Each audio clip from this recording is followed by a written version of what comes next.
Hello Aquarius, welcome to Fifth House Divination. My name is Kirsty and today we are looking at what's coming towards you during Gemini season 2021. So this is the period between the 20th of May until the 19th of June. I'm going to have a look to see what's been spotlighted for you, an obstacle or hurdle that you may need to overcome, what in your environment is opposing you, what's going to be easy for you, and also the overall opportunity that this time is going to be presenting you with. I'm going to be uploading an extra reading this month, guys, to cover the Mercury retrograde period that starts on the 30th of the month. Mercury retrograde periods are notorious for bringing people, themes, topics just back towards us for us to deal with again. So I will be doing what's coming back towards your reading. I'll be uploading those shortly before the 30th. So if you are subscribed, don't forget to click on the notify button and then you'll find out when those get uploaded. And if you're new to the channel, you are very welcome and it's an absolute pleasure to have you here. So if you enjoy what you see today, please do subscribe. It'll be an absolute pleasure to have you on board. I will be uploading or linking in the Aquarius playlist at the end of the reading. I do 4 themed readings for each of the signs a month. There's also a timeless love and a timeless general message that I upload. So there's 6 messages up every month. So check out your playlist to catch up on any content that you may have missed. Right, okay, so Aquarius, what's coming towards you during Gemini season? Very quickly, the sun going through Gemini for you guys is often spotlights or highlights themes to do with your creativity, your romantic life, creative self-expression, themes of play, fun. It's activating an area of your chart that astrologers refer to as the 5th house. So this will apply particularly if you're Aquarius rising with regards to where the energy is playing out. But obviously just take it however it resonates. This energy can pop up in any area of your life depending where you have Gemini in your chart. So Aquarius, what's coming towards you? So, I'm using the vice versa deck. They are printed on both sides. I'm not shuffling upside down, honestly. So what's been spotlighted for you then, guys, is the Page of Cups. Can talk about engaging with something new that's emotionally fulfilling. The obstacle that you need to overcome is the 6 of Cups. This talks about nostalgia. It can talk about things that emotionally we've been connected to for a very long time. Sometimes it can be soulmate energy. What needs to be integrated, what's opposing you? We've got the Queen of Cups, lots of cups, guys. Okay, so this could very well be about some kind of love connection. If not, it's talking more generally about emotional fulfillment. And what's happening easily for you is the 7 of Wands, which talks about, it can talk about picking priorities. It can also talk about defending successes or victories. And then the opportunity, the overall opportunity for you this month is the Knight of Pentacles. That talks about steady growth. Underlying energy is the 5 of Wands. This can talk about competition or energy going or coming from lots of different sources. So, looking at the energy here, for some of you this could be playing out within a family dynamic. And certainly the 5th house can refer to, because it's the house of creativity, it can refer to children.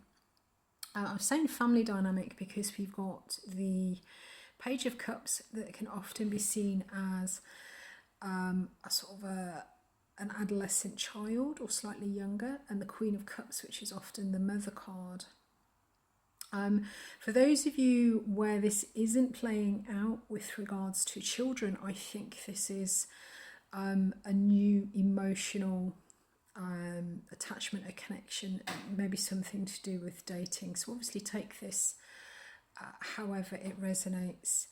The fifth house does apply to both of these. So I think this is either a parent-child dynamic or something to do with a family dynamic.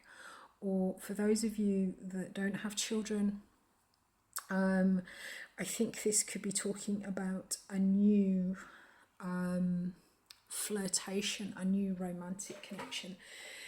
The fifth house relates more to romance rather than marriage. So this would be more along the lines of kind of dating and that sort of thing, rather than a sort of a legally connected partnership. So, spotlight then on the Page of Cups. So as I say, if this, for those of you where this is a family dynamic, there is going to be some kind of spotlight on a child in the family. For those of you where this is a new romance, this talks about an opportunity. For me, the pages represent the opportunity to, there is an opportunity for a new romantic connection.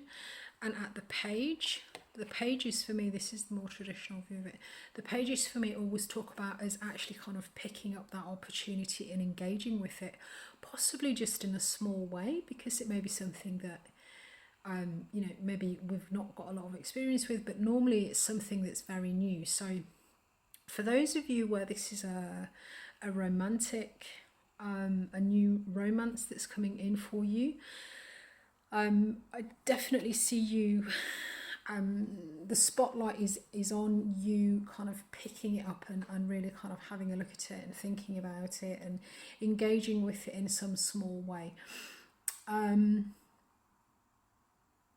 Yeah, so at the page we're not, the page is not fully committed. The page is still kind of at the sort of the beginning point. So the obstacle then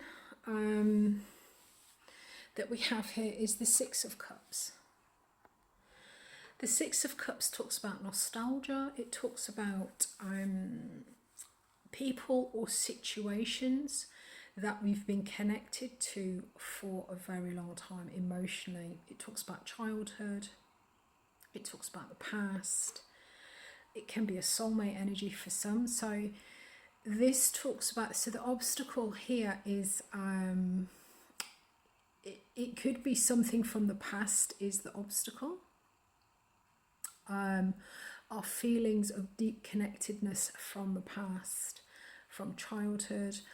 The Six of Cups, if it represents as something, if it manifests as something kind of concrete, then this will be a situation or a person that you've either been connected to for a long time, or this is something, if it's new, it's something that you feel very deeply connected to, as if you've known them or as if you've been doing it for a very long time. But this is coming up in the obstacle position.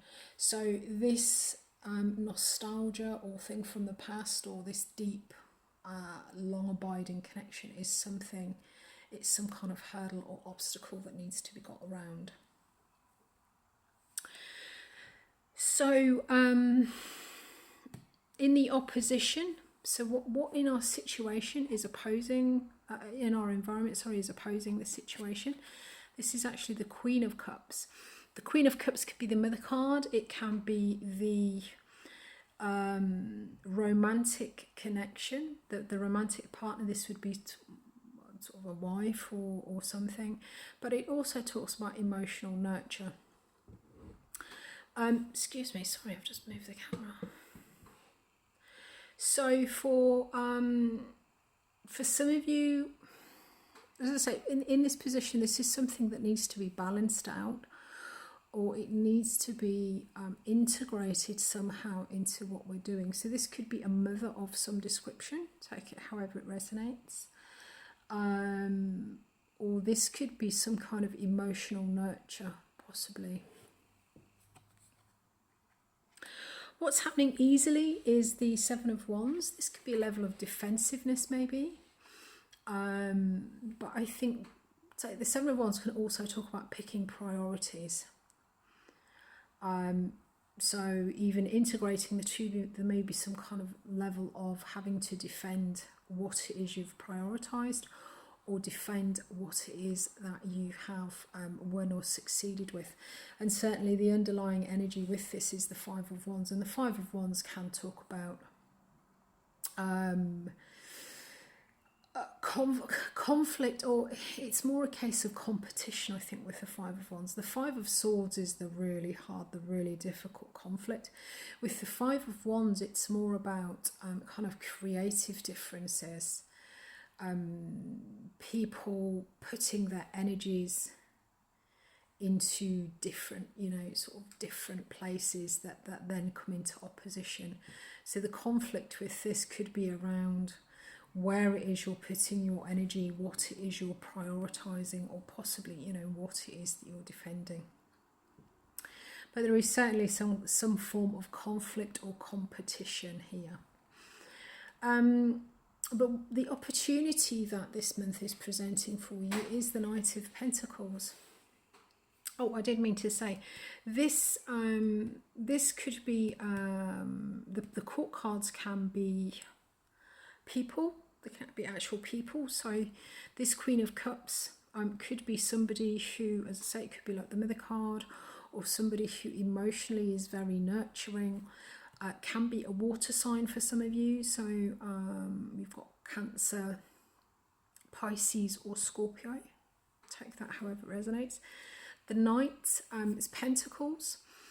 So the opportunity that this month is presenting you with, this could be a person, could be an opportunity, this romantic connection could be a person, an earth sign maybe, but this is somebody who is very stable, moves forward very steadily, dotting the I's, crossing the T's.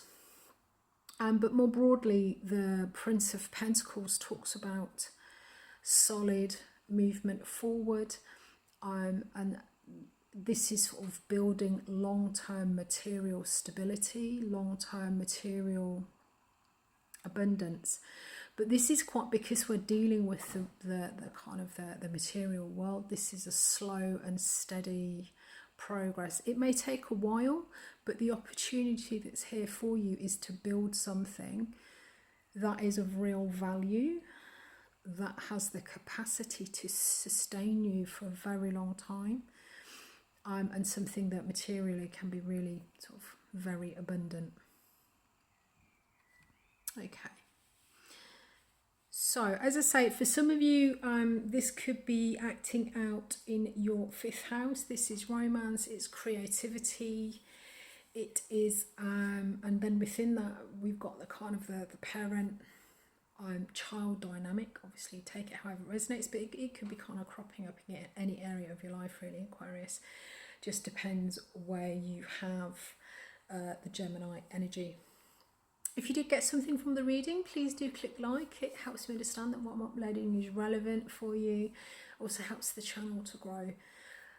Don't forget to check out any of the readings that you may have missed. It will be on the playlist at the end of the video. And I look forward to connecting with you again soon. It's been an absolute pleasure doing this for you. Thank you. Bye-bye.